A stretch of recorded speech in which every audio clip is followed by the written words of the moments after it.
Shalom. Pagi ini firman Tuhan datang buat kita semua dalam Injil Lukas pasal 3 ayat 4-6. Ada suara orang yang berseru-seru di padang gurun. Persiapkanlah jalan untuk Tuhan, luruskanlah jalan baginya. Setiap lembah akan ditimbun dan setiap gunung dan bukit akan menjadi rata. Pagi ini Tuhan ingatkan tentang penglihatan lewat mimpi yang Tuhan berikan pada saya, buat kita semua beberapa tahun yang lalu. Di dalam mimpi itu, saya sedang berdiri di puncak gunung. Ada banyak gunung, tapi banyak juga jurang.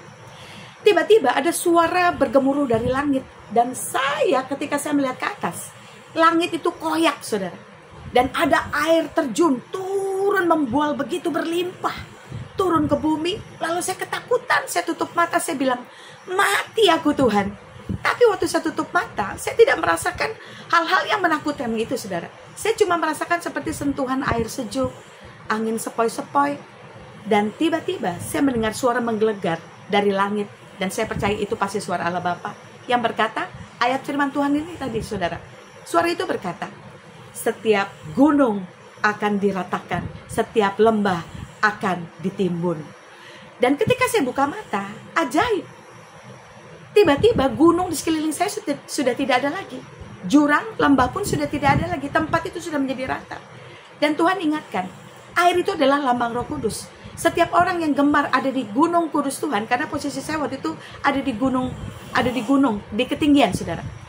Orang-orang yang gemar ada di ketinggian gunung kudus Tuhan, intim dengan Tuhan, akan menerima pengurapan Roh Kudus ini, saudara.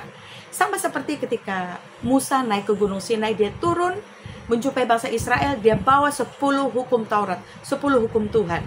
Yesus turun dari gunung untuk menyelamatkan 12 murid-muridnya yang hampir tenggelam kena angin sakal.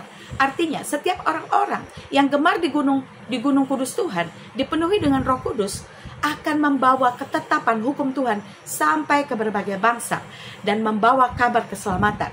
Itu yang pertama. Lalu yang kedua, saudara, kita semua diingatkan tentang peristiwa gempa yang terjadi di Padang beberapa tahun silam. Di Padang itu ada gunung berbentuk seperti huruf M, lalu ada jurang berbentuk seperti huruf W. Dan ketika gempa dahsyat di Padang itu terjadi, saudara, gunung itu sampai menimbun jurang yang berbentuk huruf W sehingga menjadi rata. Dan Tuhan ingatkan dalam kitab Wahyu pasal 8 ayat 1-5.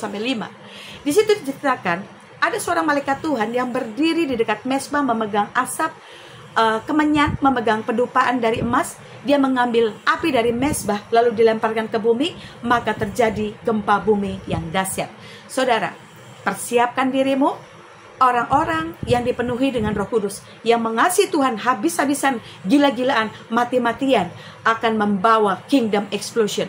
Kemanapun Tuhan utus, dia akan membawa gempa bumi, kebangunan rohani yang dahsyat. Semuanya hanya bagi hormat nama Bapa di surga. Indonesia for Christ, Indonesia for all nation.